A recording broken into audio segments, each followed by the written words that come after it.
Hello दोस्तों, स्वागत है आपका नए सेशन में। अब तक हमने देखा कि राष्ट्रीय आंदोलन के प्रमुख 3 चरणों में अगर हम देखें तो प्रथम चरण भारतीय राष्ट्रीय कांग्रेस की स्थापना 1885 से शुरू होता है, जो 1905 तक चलता है। जिस चरण को हम मुख्यतः उदारवादी चरण कहते हैं। दूसरा चरण हम देखें तो 1905 से 1919 के मध्य रहा, जो गांधी जी से पूर्व राष्ट्रीय पटल पर उनकी राजनीति को उतरने से पहले दिखाई देता है। और तीसरा चरण 1919 से 1947 के मध्य, यानी कि यह वो दौर है इस दौर में देश आजादी की मार्ग पर बढ़ता है और अंततः आजादी प्राप्त करता है। जिस क्रम में हमने पहला पार्ट पिछले सेशन में देखा, जिसमें हमने 1919 से लेकर 1930 तक सविनय अवज्ञा तक हमने महत्वपूर्ण घटनाओं को कवर किया। आज का सेशन हमें 1930 के बाद और 1947 के मध्य हुई सभी घटनाओं को जानने में सहायक होगा। अगर हम इस फेज में देखें तो इस कालखंड में 3 गोलमेज सम्मेलन होते हैं, जिसमें से द्वितीय गोलमेज सम्मेलन में महात्मा गांधी स्वयं भाग लेते हैं कांग्रेस की ओर से। उसके बाद वह जिस मांग को लेकर इंग्लैंड जाते हैं वह मांग पूरी नहीं होती है, जिससे वह विमुख होते हैं और सविनय अवज्ञा आंदोलन का दूसरा भाग शुरू करते हैं। उसके बाद इंग्लैंड की जो चाल मुस्लिम समाज के लिए थी सांप्रदायिक चुनाव प्रणाली की, वही दलित वर्ग के लिए दिखाई देती है, जिसे गांधी जी आमरण अनशन के द्वारा तथा अंबेडकर के सहयोग से पूना पैक्ट के द्वारा उसे रोक देते हैं। और यह घटनाएं इसी क्रम में बढ़ते हुए अगस्त प्रस्ताव, क्रिप्स प्रस्ताव, भारत छोड़ो आंदोलन और उसके बाद कैबिनेट मिशन और अंततः भारत स्वतंत्रता अधिनियम 18 जुलाई 1947, जिससे तय होता है कि 2 राज्य 2 देश आजाद होंगे, एक का नाम भारत होगा और एक का नाम पाकिस्तान होगा। तो यह तृतीय चरण अगर हम देखें राष्ट्रीय आंदोलन का, उसके आज दूसरे पार्ट में हम इन घटनाओं को समझ रहे होंगे और अपने परीक्षा के अनुसार उपयोगी फैक्ट्स को समझ रहे होंगे। तो आइए चलते हैं क्लास की ओर। अगर हम देखें तो इंग्लैंड में रैमजे मैकडोनाल्ड प्रधानमंत्री बनते हैं और वह कहते हैं कि जो भी सुधार होने हैं भारत में, उसे भारतीय नेताओं, जो राष्ट्रीय पटल पर नेता थे, उनसे जोड़कर उनसे उनके जो प्रस्ताव हैं उनको सुनेंगे और उस अनुसार हम भारत के लिए कानून बनाएंगे। एक तरह से इंग्लैंड दुनिया भर को यह समझाना चाह रहा था कि हम भारत के विकास की ही बात कर रहे हैं और भारत के नेताओं को साथ लेकर कर रहे हैं। तो उसने गोलमेज सम्मेलन, राउंड टेबल कॉन्फ्रेंस का आयोजन किया। 3 राउंड टेबल कॉन्फ्रेंस हुई। इसमें से प्रथम गोलमेज सम्मेलन अगर देखें तो उसका उद्घाटन उस समय के शासक इंग्लिश क्राउन जॉर्ज पंचम करते हैं और उस समय के प्रधानमंत्री रैमजे मैकडोनाल्ड अध्यक्षता करते हैं सम्मेलन की। इस सम्मेलन में कांग्रेस की ओर से कोई भी प्रतिनिधि शामिल नहीं होता है और भारत की उस समय की सबसे बड़ी पार्टी का नाम भारतीय राष्ट्रीय कांग्रेस ही था। तो जब कांग्रेस शामिल नहीं होती है तो यह जो सम्मेलन है अपने आप विफल हो जाता है। जिस दौर में यह सम्मेलन हो रहा है, यह दौर भारत में देखें तो सविनय अवज्ञा आंदोलन का दौर है, जो हम लास्ट सेशन में पढ़ चुके थे। सिविल डिसोबीडियंस मूवमेंट इस समय चल रहा था और वहां इंग्लैंड में राउंड टेबल कॉन्फ्रेंस चलती है, जो असफल रहती है। उसके बाद अगर हम देखें इन दोनों कालखंड के मध्य में एक टाइम फेज आता है 5 मार्च 1931, 5 मार्च 1931, गांधी इरविन पैक्ट, जिसमें हम आगे देख रहे होंगे उसे। उसमें गांधी जी को मनाया जाता है कि जो भी आप मांग रखना चाह रहे हैं उन मांगों को आप राउंड टेबल कॉन्फ्रेंस में इंग्लैंड जाकर हमारे प्रधानमंत्री के सामने रखिए। इरविन यह गांधी जी से कहता है, आपकी मांग वहां सुनी जाएंगी, अगर वहां से आपको सफलता मिलती है तो हमें कोई आपत्ति नहीं होगी। तो इस समझौते के कारण गांधी जी द्वितीय गोलमेज सम्मेलन सेकंड राउंड टेबल कॉन्फ्रेंस के लिए इंग्लैंड जाते हैं। वह आज एसएस राजपुताना नामक जहाज से इंग्लैंड पहुंचते हैं। तो द्वितीय गोलमेज सम्मेलन 7 सितंबर 1931 से 1 दिसंबर 1931 के मध्य रहता है और यह चलता है। महात्मा गांधी जी इसमें शामिल होते कांग्रेस की ओर से, मगर अंग्रेजों की एक चाल थी कि गांधी जी जिस राउंड टेबल कॉन्फ्रेंस में शामिल हो रहे हैं उसमें वह जिस प्रकार से मुस्लिम समाज के लिए 1909 में वह पृथक निर्वाचन प्रणाली लाते हैं, उसी प्रकार से दलितों के लिए भी सांप्रदायिक पंचायत की घोषणा करते हैं। आप समझ रहे हैं, मुस्लिम समाज को वो पहले बांट चुके थे, अब वो दूसरा प्रयास दलितों के लिए कर रहे हैं कि दलितों को भी अलग से अलग कर दिया जाए हिंदू समाज से, जिससे राष्ट्रीय आंदोलन कमजोर हो जाए, जिसका पुरजोर विरोध गांधी जी करते हैं। और गांधी जी वापस लौट कर आते हैं और द्वितीय सविनय अवज्ञा आंदोलन की शुरुआत करते हैं और कहते हैं कि मैंने अंग्रेजों के सामने झुककर रोटियां मांगी, उसने मुझे कंकड़ दिए। अंग्रेजी सरकार केवल एक ही भाषा जानती है और वह है आंदोलन की। यानी कि अंग्रेजों से पूरी तरह से उनका मन एकदम खिन्न हो गया गांधी जी का, वह बहुत परेशान हो गए। उन्हें साफ साफ नजर आने लगा अंग्रेज हमें आजाद करना नहीं चाहते हैं और वह यहां आकर द्वितीय सविनय अवज्ञा आंदोलन टाइम फेज सेकंड की शुरुआत करते हैं। तृतीय गोलमेज सम्मेलन, इसमें भी कांग्रेस की ओर से कोई शामिल नहीं हुआ। तो तीनों गोलमेज सम्मेलनों को अगर हम देखें 1930, 1931, 32, इन तीनों में से सेकंड राउंड टेबल कॉन्फ्रेंस में कांग्रेस की ओर से द्वितीय गोलमेज सम्मेलन में गांधी जी शामिल होते हैं। दो ऐसे नेता हैं जो तीनों राउंड टेबल कॉन्फ्रेंस में शामिल हुए। अक्सर हमको एक पता होता है बाबा साहब अंबेडकर, मगर हम तेज बहादुर सप्रू को भूल जाते हैं। तो BR अंबेडकर व तेज बहादुर सप्रू तीनों गोलमेज सम्मेलन में भाग लेने वाले भारतीय के नेता थे। तो तीनों गोलमेज सम्मेलन में अगर देखें तो बाबा साहब अंबेडकर को तो हम जानते हैं कि उन्होंने तीनों राउंड टेबल कॉन्फ्रेंस में भाग लिया, मगर दूसरे व्यक्ति तेज बहादुर सप्रू थे जो तीनों राउंड टेबल कॉन्फ्रेंस में भाग ले रहे हैं। अब हम जब समझ रहे थे कि सविनय अवज्ञा आंदोलन की शुरुआत दांडी मार्च यात्रा से होती है, जिसमें बाद में गांधी जी को गिरफ्तार कर लिया जाता है 4 मई 1930 को और फिर उनको जेल में डाल दिया जाता है। बाद में लॉर्ड इरविन उन्हें बातचीत के लिए बुलाता है। तो इन दोनों के मिलन को, इन दोनों के समझौते को गांधी इरविन समझौता कहा जाता है, जो 5 मार्च 1931 को हुआ। और यह एक विवादित बिंदु भी है जहां पर यह माना जाता है कि गांधी जी चाहते तो भगत सिंह को यहां बचा सकते थे। यह आरोप बहुत लोगों के द्वारा गांधी जी पर लगाए गए हैं कि शायद गांधी इरविन समझौते में वह भगत सिंह की रिहाई की मांग रखते तो शायद अंग्रेज रिहा कर देते, मगर ये विवादित बिंदु है। और अगर इसे गांधी जी की मानसिकता से देखें तो यह पूरी तरह से उनके विपरीत दिखाई देता है कि वह भगत सिंह को यहां रिहा करवाने की कोशिश करते, क्योंकि भगत सिंह जहां हिंसा का समर्थन कर रहे थे वहीं गांधी जी अहिंसा के पुजारी के रूप में कार्य कर रहे थे। तो यह एक विवादित बिंदु यहां रहा है। गांधी इरविन समझौते में नमक बनाने के अधिकार जिस पर कर लग रहा था उसको रोक दिया गया और नमक बनाने का अधिकार भारतीयों को मिला। दूसरी बात, अगर हम देखें तो गांधी इरविन समझौते को 2 संतों या 2 महात्माओं का मिलन कहा सरोजिनी नायडू ने। Sarojini Naidu Nightingale of India.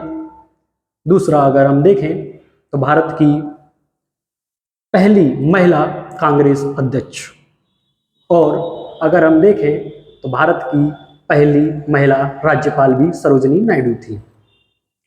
तो गांधी इरविन समझौता हुआ जिसके कारण वह द्वितीय गोलमेज सम्मेलन में भाग लेने के लिए Gandhi ji round table conference में भाग लेने के लिए इंग्लैंड जाते हैं, किंतु वह असफल रहते हैं अपने प्रयासों में और वापस आकर वहां से द्वितीय सविनय अवज्ञा आंदोलन की शुरुआत करते हैं 1932 में। उस समय का वायसराय लॉर्ड वेलिंगटन था और इसी समय कांग्रेस को गैर कानूनी संस्था घोषित कर दिया जाता है। 4 जनवरी 1932 को गांधी जी नेहरू को गिरफ्तार कर लिया जाता है और कैद कर लिया जाता है। किसके कारण? सविनय अवज्ञा आंदोलन को दोबारा शुरू करने के कारण, और गांधी जी को जेल में डाल दिया जाता है। उसी समय घोषणा होती है सांप्रदायिक पंचाट, जैसे कम्युनल अवार्ड 1932 कहा जाता है। इसका कार्य क्या था? प्रधानमंत्री रैमजे मैकडोनाल्ड ने दलित वर्ग को पृथक निर्वाचन प्रणाली से जोड़ा। अब ये क्या था कि जिस प्रकार मुस्लिम को वोट डालता था, उसी प्रकार पृथक निर्वाचन प्रणाली से एक नया प्रयास था कि दलित का नेता अलग होगा और दलित केवल दलित को वोट डालेगा, जिससे क्या होता? समाज पूरी तरह से बिखर जाता और राष्ट्रीय आंदोलन बहुत कमजोर हो जाता। इस बात को गांधी जी जानते थे और गांधी जी उस समय जेल में थे, तो गांधी जी ने वहीं पर 20 सितंबर 1932 को आमरण अनशन शुरू कर दिया कम्युनल अवार्ड के खिलाफ। और मदन मोहन मालवीय के प्रयासों से, सर्वप्रथम कई और भी थे, मगर मदन मोहन मालवीय के प्रयासों से बाबा साहब अम्बेडकर को यह इस बात के लिए समर्थित किया गया, राजी किया गया कि वह गांधी जी से बैठकर बात करें। और गांधी जी और अम्बेडकर के मध्य जो बातचीत, जो समझौता हुआ, जिसे पूना पैक्ट के नाम से जाना जाता है, तो पूना पैक्ट 26 सितंबर 1932 को गांधी जी और बाबा साहब अम्बेडकर के मध्य एक समझौता हुआ, जिसमें प्रांतीय विधानसभा में दलितों के लिए 147 सीटें, 147 सीटें रिजर्व आरक्षित कर दी गई तथा केंद्रीय विधानमंडल में 18% सीटों का रिजर्वेशन दलितों को दिया गया। और यहीं से गांधी जी का मन दलितों के प्रति बहुत नरम हुआ और उन्होंने यह रखा कि वह दलित उत्थान, हरिजन उत्थान की बात करेंगे। यहां पर उन्होंने दलितों को हरिजन शब्द से पुकारा है, हरिजन, ईश्वर के बच्चे, और यहीं से वह हरिजन नामक पत्रिका की शुरुआत करते हैं। तो गांधी जी ने हरिजन पत्रिका यही पूना पैक्ट के बाद से शुरू करते हैं और दलित उत्थान की वह बात कर रहे हैं। इन सब के बाद तीनों गोलमेज सम्मेलन हुए, साइमन कमीशन की रिपोर्ट, नेहरू रिपोर्ट के बाद भारत में अंग्रेजों ने अपना अंतिम संवैधानिक प्रयास किया, जिसका नाम था भारत शासन अधिनियम 1935।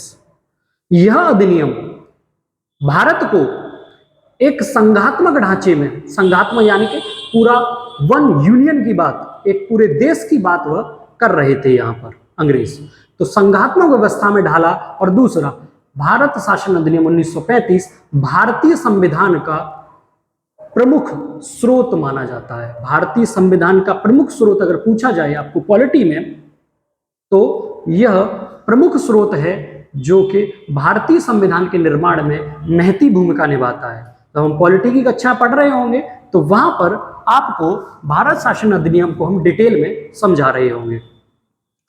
इन सब के बाद में अंग्रेज समझ गए थे कि अब स्थितियां थोड़ी विकट चल रही है, क्योंकि द्वितीय विश्व युद्ध की शुरुआत हो चुकी थी। जर्मनी ने पोलैंड पर हमला किया और द्वितीय विश्व युद्ध की शुरुआत हुई। जर्मनी, हिटलर वहां का तानाशाह, इटली बेनिटो मुसोलिनी वहां का शासक, और वहां से द्वितीय विश्व युद्ध की शुरुआत होती है, जिससे इंग्लैंड की स्थिति खराब होती है और वह समझ गया था कि उसे किसी न किसी दिन भारत को छोड़ना पड़ेगा। तो वह अंतिम प्रयास के रूप में भारत को डोमिनियन स्टेट का दर्जा देना चाहता था। तो अगस्त प्रस्ताव जो कि 1940 में आया, इस समय वाइसराय था लिनलिथगो, और यह डोमिनियन स्टेट का दर्जा देना चाहता था भारत को। डोमिनियन स्टेट होता क्या है, थोड़े से छोटे वे में समझते हैं। तो डोमिनियन स्टेट का मतलब यह है कि भारत में जो सरकार बनेगी वह भारत के नागरिकों के द्वारा बनेगी, किंतु सुप्रीम पावर के रूप में वाइसराय या इंग्लैंड का कोई भी व्यक्ति चुना हुआ भारत के अंतिम फैसले लेगा। सरकार भारत के लोग ही चलाएंगे, किंतु अंतिम फैसला इंग्लैंड का कोई अधिकारी ही ले रहा होगा, या तो वाइसराय या वहां प्रधानमंत्री। तो यह एक तरह से द्वैध शासन था। क्या था? द्वैध शासन। और इसकी मांग को खारिज कर दिया कांग्रेस की ओर से भी और मोहम्मद अली जिन्ना ने कांग्रेस की ओर से, सॉरी, मुस्लिम लीग की ओर से भी। और उसी समय जिस दौर में अगस्त प्रस्ताव आता है, उसी दौर में मुस्लिम लीग का 1940 में लाहौर अधिवेशन होता है। और लाहौर अधिवेशन में सर्वप्रथम पाकिस्तान की मांग पुरजोर तरीके से मोहम्मद अली जिन्ना की अध्यक्षता में उठाई जाती है। तो मुस्लिम लीग पाकिस्तान की मांग उठाता है। पाकिस्तान की परिकल्पना चौधरी रहमत अली, जो पाकिस्तान शब्द है वो चौधरी रहमत अली की देन है। किंतु पाकिस्तान जो राज्य है, देश की जो मांग कर रहे थे, वह थे मोहम्मद अली जिन्ना मुस्लिम लीग की ओर से। तो मुस्लिम लीग ने लाहौर अधिवेशन 1940 में पाकिस्तान की मांग सामने रखी और जिसकी अध्यक्षता मोहम्मद अली जिन्ना कर रहे थे। तो जब अगस्त प्रस्ताव में मुस्लिम लीग की इस मांग को नहीं माना गया, तो अगस्त प्रस्ताव मोहम्मद अली जिन्ना की ओर से भी फायदेमंद नहीं था और कांग्रेस की ओर से भी नहीं था। उसके बाद जाते जाते अंग्रेज अब समझ रहे थे चीजों को, तो उन्होंने एक और प्रस्ताव दिया, क्रिप्स प्रस्ताव। उन्होंने कहा कि सेकेंड वर्ल्ड वॉर जैसे ही एंड होगा, द्वितीय विश्व युद्ध जैसे ही समाप्त होगा, हम आपको डोमिनियन स्टेट की बात करेंगे। क्या करेंगे? डोमिनियन स्टेट का दर्जा दे देंगे भारत को। गांधी जी ने कहा यह बात तो क्रिप्स प्रस्ताव में भी थी, जब हमने उसको नहीं माना तो हम इसको कैसे मान लें। तो गांधी जी क्या कहते हैं, क्रिप्स प्रस्ताव जो कि स्टैफर्ड क्रिप्स की अध्यक्षता में आया था, उसे Gandhi ji post dated cheque कहते हैं। क्या कहते हैं? Post dated cheque. अक्सर पूछा जाता है post dated cheque Gandhi ji ने कैसे कहा है, तो वह था क्रिप्स प्रस्ताव 1942। और क्रिप्स प्रस्ताव जब आया तो उससे खिन्न भिन्न होकर Gandhi ji India quit movement 1942, Bharat छोड़ो आंदोलन की शुरुआत करते हैं। भारत छोड़ो आंदोलन की अगर हम देखें तो वर्धा अधिवेशन से शुरुआत होती है और 8 अगस्त 1942 को यह प्रारंभ हुआ और गांधी जी ने डू एंड डाई, करो या मरो का नारा दिया। और अंग्रेज इस बात से भली भांति परिचित थे कि स्थितियां विकट होने वाली हैं, तो करो या मरो का नारा गांधी जी देते हैं। और 8 और 9 अगस्त की रात को सभी बड़े नेताओं को, जिसमें गांधी जी, कस्तूरबा गांधी, सरोजिनी नायडू, जवाहरलाल नेहरू, राजेंद्र प्रसाद, हजारीबाग जेल में रहे जयप्रकाश नारायण, अरुणा आसफ अली, राम मनोहर लोहिया जैसे नेताओं को गिरफ्तार कर लिया जाता है। गांधी जी, कस्तूरबा गांधी जी और सरोजिनी नायडू को आगा खां पैलेस में रखा जाता है। जवाहरलाल नेहरू को अल्मोड़ा जेल में रखा जाता है। जयप्रकाश नारायण को हजारीबाग जेल में रखा जाता है, जहां से जयप्रकाश नारायण हजारीबाग से भाग जाते हैं। राम मनोहर लोहिया, जयप्रकाश नारायण, अरुणा आसफ अली जेल से फरार होकर भूमिगत इस आंदोलन को आगे बढ़ाते हैं। उषा मेहता मुंबई रेडियो से प्रसारण करके इस आंदोलन को आगे बढ़ाने का कार्य कर रही है। दूसरा, बलिया में एक स्वतंत्र सरकार का निर्माण होता है। समानांतर सरकार अंग्रेजों के चला रहे थे चित्तू पांडे, तो बलिया में एक स्वतंत्र सरकार का निर्माण होता है भारत में, और यहां से अंग्रेजों के अंतिम दिन शुरू होते हैं। अगर हम देखें तो गांधी जी जीवन भर अहिंसा की बात करते हैं और इस आंदोलन में हिंसा होती है। तो अंग्रेज गांधी जी से जेल में मिलते हैं और कहते हैं कि गांधी जी बाहर चलिए, जनता को कहिए कि यह हिंसा न करें। तो गांधी जी कहते हैं कि अब मैं कांग्रेस का सदस्य नहीं हूं, तो शायद मेरी जनता बात न माने। तो गांधी जी से अंग्रेज कहते हैं कि अरे सर, आप कह दीजिए, काफी है इतना, आप कांग्रेस की बात मत करिए, आप ही इतने बड़े हैं। 1 मैन बाउंड्री का दर्जा दिया जाता है गांधी जी को, तो आप अकेले ही इतने काफी हैं कि आपकी जनता बात सुन लेगी। हिंसा का पुजारी कहता है मेरी बात अब जनता शायद ना सुने, क्योंकि यह क्रिया का प्रतिक्रिया है, न्यूटन का तीसरा लॉ है। गांधी जी जो जिंदगी भर अहिंसा की बात करते रहे, भारत छोड़ो आंदोलन के समय हिंसा को शायद न रोक पाए, और भारत छोड़ो आंदोलन ने ऐसा दर्शा दिया था अंग्रेजों को कि अब उन्हें जल्द से जल्द भारत को छोड़ना पड़ेगा। और इसके बाद वह बेबल प्लान भी लेके आते हैं, बेबल योजना, शिमला समझौता 1945 लॉर्ड वेवल यहाँ वायसराय बन के आता है, मगर उस पर भी कोई बात नहीं बनती है। फिर अंततः 24 मार्च 1946 को कैबिनेट मिशन भारत आता है। कैबिनेट मिशन के 3 सदस्य थे। सबसे पहले प्रस्ताव लाने वाले स्टफर्ड क्रिप्स, एवी अलेक्जेंडर और पैथिक लॉरेंस, यह तीनों कैबिनेट मिशन के सदस्य के रूप में भारत पहुंचते हैं और भारत में संविधान सभा का निर्माण करवाते हैं और भारतीय संविधान के निर्माण की राह को प्रशस्त करते हैं। तो कैबिनेट मिशन 1946, स्टफर्ड क्रिप्स, एवी अलेक्जेंडर, पैथिक लॉरेंस, भारतीय संविधान का निर्माण कैबिनेट मिशन के द्वारा हुआ, जिसकी प्रथम बैठक 9 दिसंबर 1946 को हुई और द्वितीय बैठक में, जो कि 11 दिसंबर 1946 को हुई, इसके स्थायी अध्यक्ष के रूप में डॉक्टर राजेंद्र प्रसाद को चुना जाता है और अंतरिम सरकार का गठन किया जाता है, जिसका नेतृत्व जवाहरलाल नेहरू कर रहे थे। और उस समय के वाइसराय अगर हम देखें तो लॉर्ड माउंटबेटन भारत आ चुके थे। उसके बाद माउंटबेटन योजना आती है 3 जून 1947 और वह कहते हैं कि 15 अगस्त 1947 को देश को आजाद कर दिया जाएगा। चाहते तो 1946 में भी हो सकता था, किंतु 15 अगस्त 1947 की डेट को इसलिए भी चुना गया है क्योंकि 15 अगस्त 1945 को जापान ने द्वितीय विश्व युद्ध में सरेंडर किया, आत्मसमर्पण किया, और जहां से द्वितीय विश्व युद्ध की समाप्ति हुई। तो उसी डेट को भारत को आजादी का दिन तय किया गया। तो माउंटबेटन योजना 3 जून 1947 को आई और उस समय लॉर्ड माउंटबेटन वाइसराय थे और इसे डिकी बर्ड प्लान भी कहा जाता है। क्या कहा जाता है? Dickie Bird plan. और 15 अगस्त 1947 को भारत स्वतंत्र होगा, यह घोषणा कर दी जाती है। और यहां तक आप समझें, न कैबिनेट मिशन न माउंटबेटन योजना, पाकिस्तान की कोई चर्चा नहीं है। मगर 16 अगस्त 1946 को मुस्लिम लीग सीधी कार्रवाई, डायरेक्ट एक्शन शुरू करता है मोहम्मद अली जिन्ना के नेतृत्व में, जिससे भारत की स्थिति बिगड़ती है। और फिर भारत स्वतंत्रता अधिनियम आता है 18 जुलाई 1947 को, जिससे तय होता है कि 2 मुल्क आजाद होंगे। 14 अगस्त 1947 को पाकिस्तान और 15 अगस्त 1947 को भारत। देश को आजादी तो मिली, किंतु बहुत सारी जानें गंवाकर, और देश का वो बंटवारा जो उस समय के लोगों के जहन में आज भी है कि किस प्रकार देश को आजादी तो मिल रही थी, मगर एक दुख के साथ, एक बहुत बड़ी नरसंहार के बाद, क्योंकि भारत से पाकिस्तान और पाकिस्तान से भारत आए बहुत सारे लोग उस हिंसा में मारे जा चुके थे।